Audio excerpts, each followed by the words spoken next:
Licenciada, tenga muy buenas tardes. Mi nombre es Esther Abigail Barahona Batres, de la carrera de Licenciatura en Ciencias de la Educación con especialidad en Lenguaje y Literatura.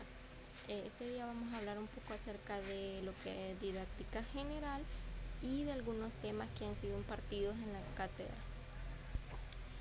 Como primer punto tenemos dos preguntas. La primera dice ¿qué es didáctica? Y un pequeño concepto que dice que es una disciplina que estudia los procesos y elementos de la enseñanza y del aprendizaje. Básicamente didáctica es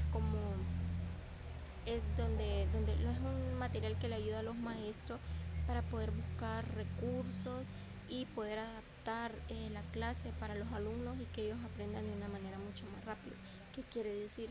Que aquí se buscan estrategias, recursos, como lo acabo de mencionar, para mejorar el aprendizaje, el enseñanza-aprendizaje, que los alumnos aprendan de una manera más rápida y de una manera más divertida para que haya mejor aprendizaje y el aprendizaje obtenido se quede guardado en la memoria de los niños a largo plazo.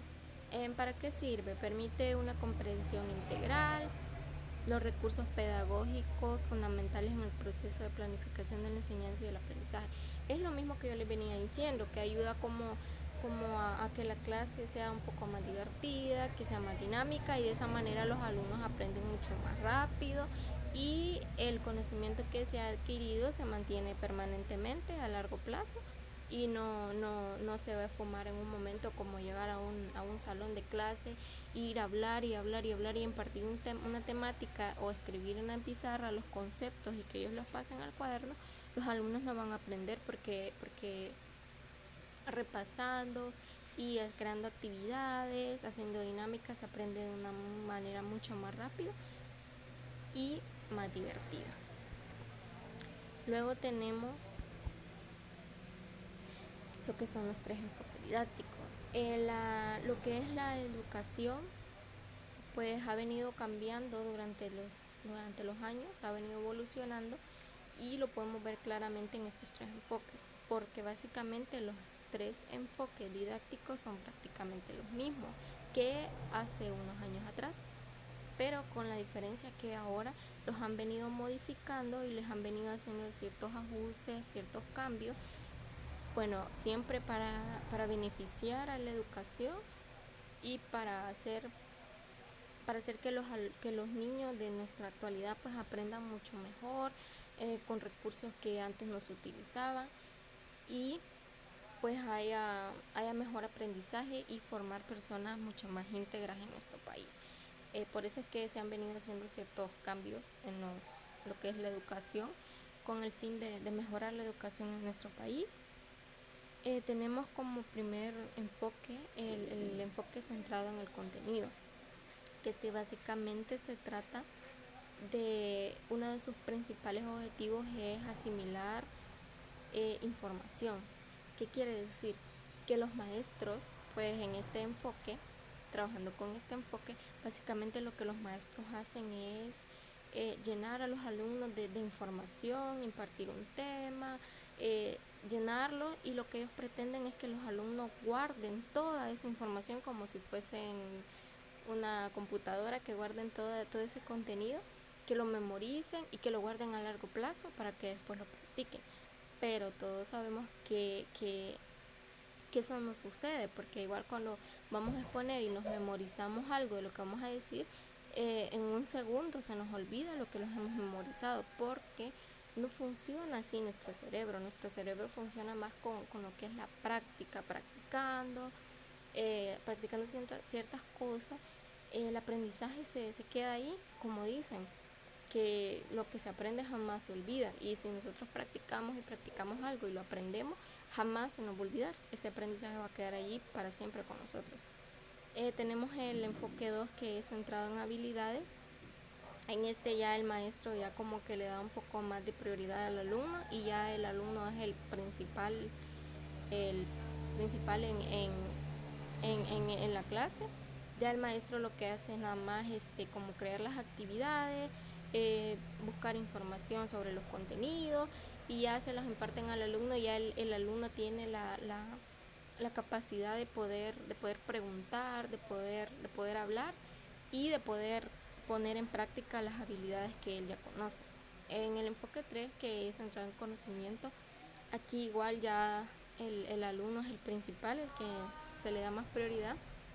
Ya los maestros solamente buscan los contenidos, los imparten, les ayudan a resolver problemas en el aula y todo eso, y los alumnos ya tienen la capacidad de poder reproducir lo aprendido. Ya ellos ya ven un tema, ya tienen los recursos para poder decir o para poder crear algo con ese conocimiento que ellos ya tienen. Luego tenemos lo que es el planeamiento educativo. El planeamiento educativo nos sirve para poder nosotros conocer más a los alumnos, para poder conocer para poder saber qué es lo que vamos a hacer, porque no vamos a llegar a un aula, a un salón de clases, no vamos a poder llegar a impartir un tema sin saber siquiera cuántos alumnos son, cuáles son las carencias que tienen ciertos alumnos, sin saber qué tema vamos a impartir. No podemos hacer eso. Antes de llegar a un salón de clases a impartir un tema o a impartir una clase, tenemos que tener un planeamiento, tenemos que saber qué es lo que vamos a hacer, tenemos que planear qué es lo que vamos a decir y todo, qué es lo que vamos a hacer, dinámicas, si vamos a jugar con ellos, si les vamos a mostrar algo, tenemos que saber qué hacer para de esa manera poder llevar los materiales necesarios. Dentro del planeamiento tenemos lo que son las características de los planes educativos. Tenemos la primera, que es la flexibilidad. En esta los planes educativos tienen que tener la flexibilidad de poder ser cambiados. Por ejemplo, si yo hago un plan educativo y yo veo que no me funciona muy bien con ciertos alumnos, es decir, que la mitad aprendió y la otra mitad no aprendió, entonces yo voy a tener la flexibilidad de poder modificarlo y de poder hacerle ciertos ajustes, ciertos cambios para para que todos los alumnos aprendan y no solo la mitad, y así todos aprenden. En la continuidad, ¿verdad? Que los planes tienen que tener continuidad después de cada tema. En la unidad tiene que llevar contenido, actividades, los métodos de enseñanza y las evaluaciones. Luego tenemos lo que es siempre dentro de del planeamiento, tenemos lo que es el plan de grado, que en el plan de grado y en el plan de unidad podemos darnos cuenta de ciertos problemas que tienen los alumnos. Por ejemplo, yo voy a poder saber cosas sobre sus padres, de qué trabajan, si sus papás viven juntos o si se han separado, si tienen algunos problemas de alcoholismo, podría ser, y si tienen pues bajo nivel económico, porque si yo estoy impartiendo mi clase y un alumno tiene ciertos problemas, este problema a él no le va a permitir aprender, no le va a permitir poder poner atención, él va a estar él va a estar en el salón de clases, pero su mente no va a estar ahí, no va a aprender, por ende no va a haber aprendizaje. Entonces, para eso me sirve un plan de grado y de unidad, porque yo voy a poder saber más o menos qué puede tener ese alumno, por qué es que está así, y ya yo puedo acercarme a él, puedo preguntarle qué te pasa, qué tiene, cualquier cosa, y yo poder ayudarle para que él pueda seguir adelante y pueda superar sus problemas. Y si, bueno, pues yo poder llamar a sus papás y contarles, miren, esto está pasando. Entonces yo tengo que tener ciertos datos de los papás de él también por cualquier necesidad. En la jornalización me sirve para poder tener una agenda donde yo tengo las unidades plasmadas, las unidades que voy a dar cierto año, todo el año, y yo voy a tener como organizado todo, digamos cuánto tiempo me voy a tardar en cada unidad. Digamos, en la unidad 1 me tengo que tardar de esta fecha a esta otra fecha, en la otra de la otra, y voy a tener la facilidad, ya así, ya teniendo todo organizado y planeado, yo voy a tener mucha más facilidad de, por ejemplo, si en una unidad yo siento que voy a tener mucha más dificultad que en la otra, que una unidad me va a ser más fácil que la otra, entonces yo voy a tener como que voy a saber que en esa unidad en la que me va a costar menos, yo la puedo hacer como que más rápido, siempre esperando ver que los alumnos aprendan, porque no voy a llegar y voy a impartir todos los temas, pero los alumnos de esos temas de todos no aprendieron nada. Entonces, no, yo voy a buscar que, que los alumnos aprendan, pero haciéndolo de una manera más rápida, dependiendo si es tan corta la unidad, para darle mucha más importancia a una unidad que me puede costar más, que es más difícil. Entonces, para eso me sirve la jornalización. Y luego tenemos lo que es la carta didáctica, que ya en esta ya pues va plasmada ya cómo yo voy a impartir un tema, cómo yo voy a dar una clase. Aquí en la carta didáctica ya me sirve para poder saber qué actividades voy a realizar, por ejemplo, si voy a hacer dinámicas, si yo voy a impartir un video, si yo voy a hacer un juego. Yo tengo que saber todo eso, tengo que hacerlo para poder saber después si eso me funcionó o tener como ya yo desarrollada ya la clase para yo solo ir a impartirlo al aula, porque si no, no voy a saber qué hacer, no voy a saber qué decir. Entonces de esta manera yo voy a saber también qué recursos voy a utilizar, si voy a utilizar papel, si voy a utilizar eh, revistas, si voy a utilizar computadora y todas esas cosas. Entonces yo voy a saber qué voy a utilizar porque yo ya planeé eso, yo ya tengo todo lo que voy a hacer en la clase. Y también me permite para poder tener lo que yo voy a poner ahí en la carta didáctica, voy a saber qué actividades van a ser evaluadas y cuáles actividades no van a ser evaluadas, y siempre eh, buscando que los alumnos aprendan.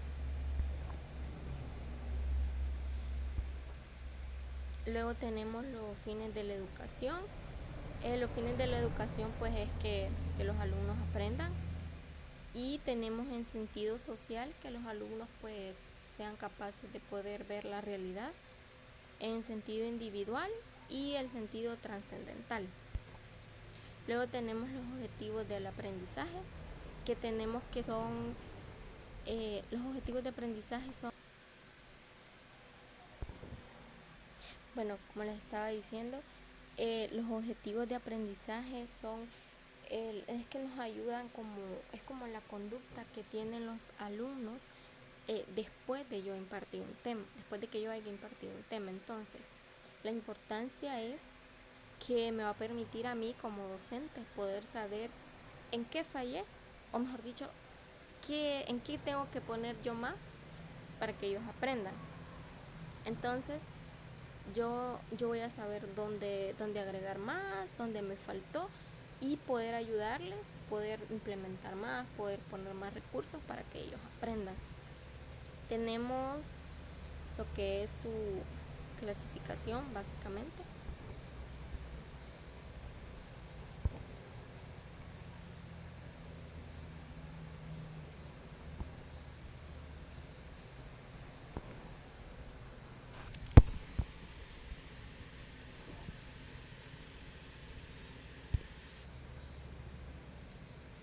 Y tenemos ahí su clasificación, que sabemos que en la clasificación pues van lo que son los objetivos operacionales, ¿verdad? Que se clasifica en 5 partes, que son presentación, conducta, contenido, condición y finalización. En la presentación tenemos que es